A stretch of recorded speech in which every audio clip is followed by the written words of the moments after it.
कि एक दिन एक जंगल में सियार जो है अपने परिवार के साथ में फैमिली टूर पे गया था। मतलब पूरा परिवार घुमाने के लिए ले गया कि चलो मैं तुम्हें घुमा के लाता हूं। घूमते घूमते पहुंचे तो एक शेर की गुफा में पहुंच गए।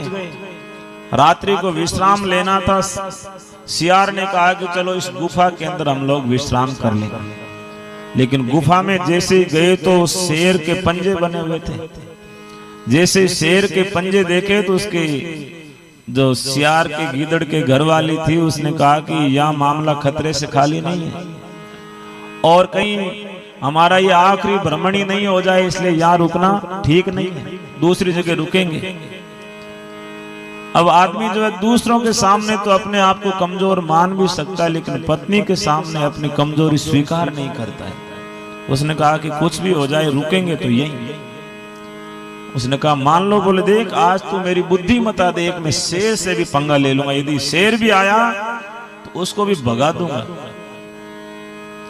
घरवाली कहने लगी मुझे तो यकीन नहीं है, शेर बल में तुम्हारे से अधिक है, वो आते ही जो है सिट्टी पिट्टी गुल हो जाएगी। बोले नहीं नहीं आज मुकाबला देखना। तो सिंह जो है अपने नियत समय पे जंगल का भ्रमण करके वापस अपने घर की ओर लौटा। लेकिन जैसे ही घर में आया तो देखा कि गुफा में कुछ चहल पहल हो रही है।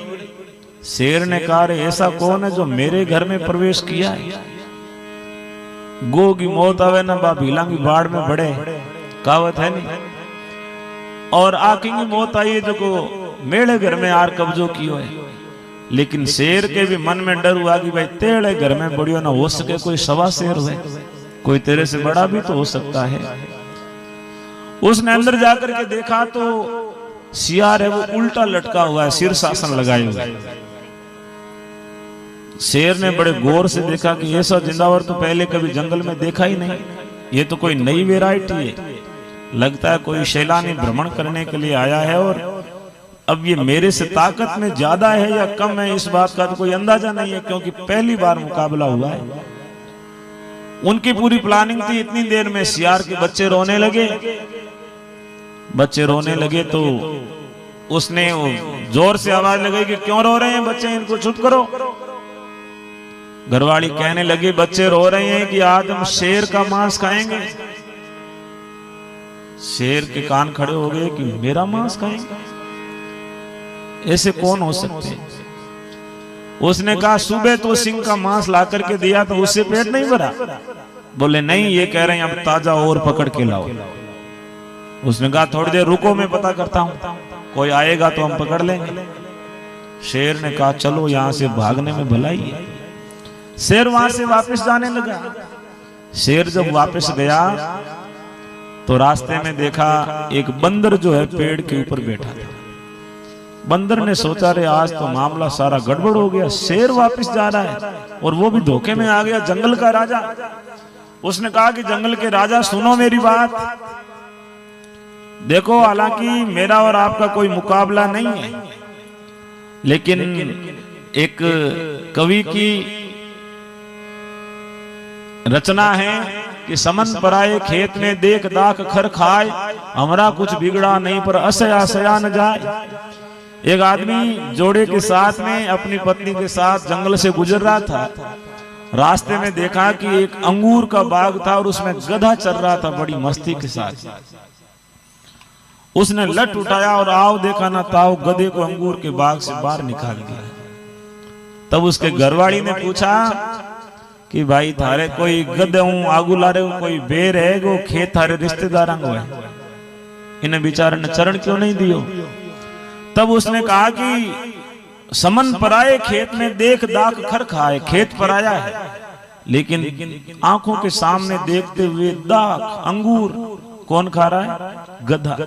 हमरा कुछ बिगड़ा नहीं पर असया सया न जाए, मेरा कुछ भी नहीं बिगड़ा, लेकिन ये बात असहनीय है क्योंकि मनुष्यों के खाने के लिए भी लाले पड़ रहे हैं और वो गधा खा रहा है, कौन सहन करे? बंदर ने कहा कि देखो बात सहन करने लायक नहीं है, इसलिए मैं कह रहा हूं आप अपने घर से वापस लौट के आ गए, वो भी डर कर। बोले हाँ डरना तो लाजमी है, वहां तो मामला बड़ा खूंखार है। बंदर ने कहा कि वहां कोई खूंखार वाली बात नहीं है, अंदर तो एक सियार है, सियार। बोले सियार नहीं है, मैं आंखों से देख के आया हूं, कोई और ही प्राणी है। क्योंकि सियार उल्टा लटका हुआ था, शीर्षासन लगाया हुआ था, तो शेर के समझ में नहीं आया कि ये क्या मैटर है। बंदर ने कहा कि मैंने देखा है, और वो दिन भर तो यहाँ घूम रहे, तभी तो शाम को गए हैं, और उन्होंने प्लान बनाया कि आज जंगल के राजा को हराना है। शेर को एक बार तो हिम्मत हुई कि सियार की ये हिम्मत की मुद्रे मेरे घर में कब्जा कर ले। बंदर ने कहा देखो, मेरी तो आपको सलाह है कि आप उस घर में जाइए और उन सबको मार करके खाइए, तब कुछ आनंद आएगा मुझे भी। शेर ने कहा कि भाई तू मेरा साथ देगा या नहीं देगा? बोले मैं तेरे साथ चलूंगा, और चलो मैं बताता हूं। अभी वो सियार है एकदम। बंदर आगे आगे चला, शेर पीछे पीछे चला, लेकिन जैसे ही नजदीक गया तो शेर होता है, उसने कहा कि देख भाई, वो कोई जानवर दूसरा निकला और खूंखार निकला तो तू तो कूद के पेड़ पे चढ़ जाएगा, मुझे कौन बचाएगा? उसने कहा महाराज आप फिर भी डर रहे हो, आपको इतना ही डर है ना, तो ऐसे करो कि आपकी पूंछ और मेरी पूंछ बांध लेते हैं, खाएगा तो वो दोनों को खाएगा ना, और यदि शिकार हुआ तो आपको मारना पड़ेगा। कहा ठीक है। दोनों ने आपस में पूंछ बांध ली, दोनों आगे बढ़ने लगे। दोनों जैसे ही आगे बढ़े तो शियार ने जो है दोनों की बात सुन ली कि अब मामला कुछ और हो गया है। जैसे ही वो दोनों नजदीक आए तो शेर बड़े धीरे धीरे कदम रख रहा है। बंदर से कहा कि चुप रहना, देखना अंदर बातें क्या हो रही है। जैसे ही कदमों की आहट हुई, शियार ने सोचा कि लगता है शेर वापस आ गया। ऊपर देखा तो बंदर उसके ऊपर चढ़ा हुआ है। ठीक वैसे ही हुआ, शियार के बच्चों ने जोर से आवाज लगाई तो शियार ने उल्टे लटके हुए कहा कि क्या हो गया, क्यों रो रहे हो? बोले कितनी देर हो गई आपको कहे हुए, अभी तक सिंह का मांस नहीं लाए।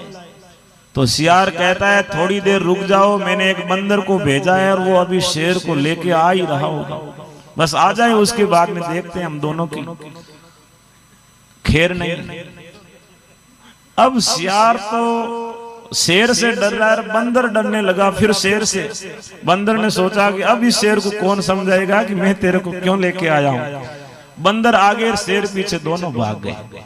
यानी परिस्थितियां कैसी भी हो, आपकी बुद्धि ठीक है तो आप हर परिस्थिति में चतुराई से अपने आप को बचा सकते हो।